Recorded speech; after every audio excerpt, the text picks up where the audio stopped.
महाभारत एक ऐसा ग्रंथ है जिसमें सब कुछ है।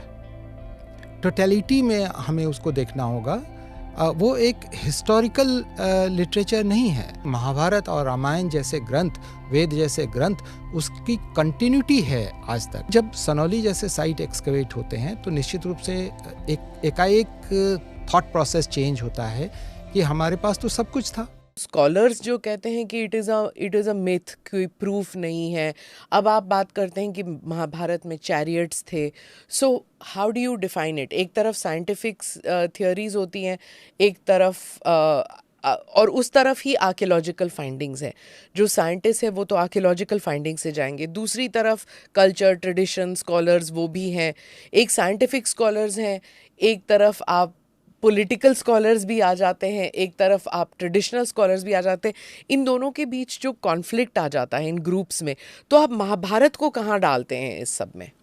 महाभारत अगर आप पूरा मिथ है, लेजेंड है, साइंटिफिक प्रूफ है, क्या है? देखिए, दो चीज़ें। महाभारत एक ऐसा ग्रंथ है जिसमें सब कुछ है। टोटलिटी में हमें उसको देखना होगा। वो एक हिस्टोरिकल लिटरेचर नहीं है। हमको उसमें से हिस्ट्री निकालनी है, उसमें से फ़िलॉसफ़ी निकालनी है, उसमें से ज्योग्राफी निकालनी है। क्योंकि वो जो इंडियन स्कॉलर्स के लिखने का जो तरीका था वो बहुत इंटरेस्टिंग था।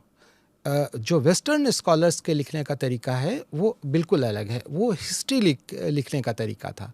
हमारे यहाँ हिस्ट्री को और फिलॉसफी को ऐसे इमलगमेट करके लिखने का तरीका था जिससे आम आदमी के मन में वो चला जाए। और यही कारण है कि आज भी महाभारत और रामायण जैसे ग्रंथ, वेद जैसे ग्रंथ, उसकी कंटिन्यूटी है आज तक। और इसकी ये जो फ्लेक्सिबिलिटी है, इसको इंडियन कॉन्टेक्स्ट में समझने की ज़रूरत है। और कैसे हम इसको साइंटिफिक उसके साथ कैसे देखें, ये इम्पॉर्टेंट है। सबसे पहले प्रोफेसर बीबी लाल ने इस पे काम करना शुरू किया और उस समय महाभारत के जो उन्होंने डेट दिए वो लगभग 1000 से 900 बीसी के आसपास का उन्होंने डेट दिया। उसका कारण ये था कि जिस साइट, जो साइट इम्पॉर्टेंट साइट महाभारत में जिसका जिक्र है, उन साइटों को उन्होंने एक्सप्लोर किया। कुछ साइट को एक्सकवेट किया, जैसे हस्तिनापुर जैसे साइट को एक्सकवेट किया, और वहाँ जो उनको अर्लीस्ट पॉटरी मिला उसके आधार पे उन्होंने उसका डेट प्रपोज किया कि 1000 से। और लेकिन एक सब कॉन्शस मन में एक ये बात थी कि वो जब भी होगा 1400-1500 बीसी के बाद होगा, क्योंकि वेद का डेट 1400-1500 बीसी से ऊपर आप नहीं सोच रहे थे। तो वो निश्चित रूप से उसके बाद आ रहा था। एक सब कॉन्शसनेस में वो थ्योरी कहीं ना कहीं प्रिवेल कर रही थी। लेकिन जब सनौली जैसे साइट एक्सकवेट होते हैं तो निश्चित रूप से एकाएक थॉट प्रोसेस चेंज होता है कि हमारे पास तो सब कुछ था। हमारे पास हॉर्स भी है, क्योंकि जो चैरियट है कितने हजार साल पहले? 3000, 4000? हाँ, ये लगभग आप 2000 बीसी, 1800 से 2000 बीसी के बीच में ये चैरियट आ जाता है। और जब 4000 ईयर्स, हाँ, 4000 ईयर्स एगो अराउंड। और आप महाभारत को कहाँ रखते हैं? अगर हम उससे रिलेट करते हुए हम दो चीज़ महाभारत को डेट करने या महाभारत के कल्चर को समझने की, हम महाभारत को पिन पॉइंट डेट नहीं कर सकते, क्योंकि कोई इंस्क्रिप्शंस जब तक नहीं है या एक्सकवेशन में हम पिन पॉइंट डेट नहीं कर सकते।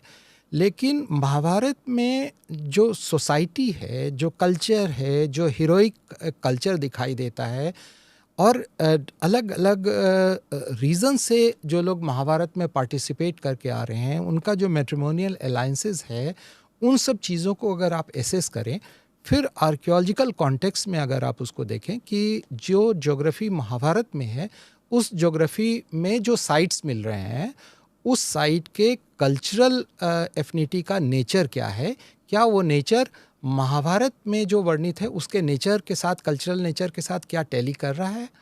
अगर हम ये देखने की कोशिश करते हैं तो ओसीपी कॉपर होर्ड कल्चर जो हमें सनौली में मिला है और पूरे गंगा यमुना दोआब में ये प्रिविलेंट है। जगह जगह आपको कई बार आप देखेंगे कि वेपन्स मिल रहे हैं, कॉपर के होर्ड वेपन्स मिले। ये क्या है? ये बहुत इम्पॉर्टेंट है ये समझने के लिए कि उस समय का जो महाभारत में वर्णित है हीरोइक कल्चर, वो कहीं ना कहीं इनके साथ मैच करता है, इस डेटिंग के साथ मैच करता है। सो दिस तो कॉपर लगभग वगैरह ये सब ये post Harappan but pre Aryan है। हाँ, नहीं, आर्यंस को के नाम को आप भूल जाइए। अच्छा, पहले भूल जाइए सबसे पहले। हाँ। क्योंकि जो हड़प्पन है, हड़प्पन की कंटिन्यूटी आपको अपर गंगा यमुना दोआब में मिलनी शुरू होगी, क्योंकि Okay. दृश्वतवती और सरस्वती और उससे और उसकी सहायक जो नदियां हैं वो यमुना के बहुत क्लोज थी। और कभी यमुना का कोर्स भी ऑल्टर हुआ है। हाँ, ऑल्टर हुआ है। तो इनको आसान था यमुना और गंगा के फ्लड प्लेन में को एक्युपाई करना, और इसलिए गंगा का 4 बार जिक्र है वेदों में। तो जो माइग्रेशंस हुए, कुछ माइग्रेशंस उधर हुए, डिफरेंट एरिया में माइग्रेशंस हुए होंगे, लेकिन कुछ माइग्रेट करके अपर गंगा यमुना दोआब भी उन्होंने एक्युपाई किया। लोकल इंडिजिनस कल्चर के साथ भी उनका इमल्गमेशन हुआ। ऐसे कई साइट्स हैं, जैसे हुलास के एक्सकवेशन में हमें दिखाई देता है। लोकल इंडिजिनस क्या था उस वक्त? लोकल इंडिजिनस कुछ जो छोटे छोटे सेटलमेंट रहे होंगे जो लोकल रिसोर्सेज को यूज कर रहे थे, और फॉरेस्ट रिसोर्स, फॉरेस्ट रिसोर्स, क्योंकि वहां पे और क्या हो सकता है, फॉरेस्ट हो, क्योंकि एग्रीकल्चर तो था नहीं अभी ना, वो तो सिर्फ गंगा यमुना के दोआब एरिया में था। लेकिन अगर आप इस तरफ और ईस्टर्न आ जाएं, सनौली किस तरफ पड़ेगा? ईस्टर्न पड़ेगा थोड़ा। हाँ, यमुना के 7 किलोमीटर के डिस्टेंस पे हाँ, है। फिर तो एग्रीकल्चर हो गया। फिर पूरा एग्रीकल्चर लैंड था और फॉरेस्ट भी था।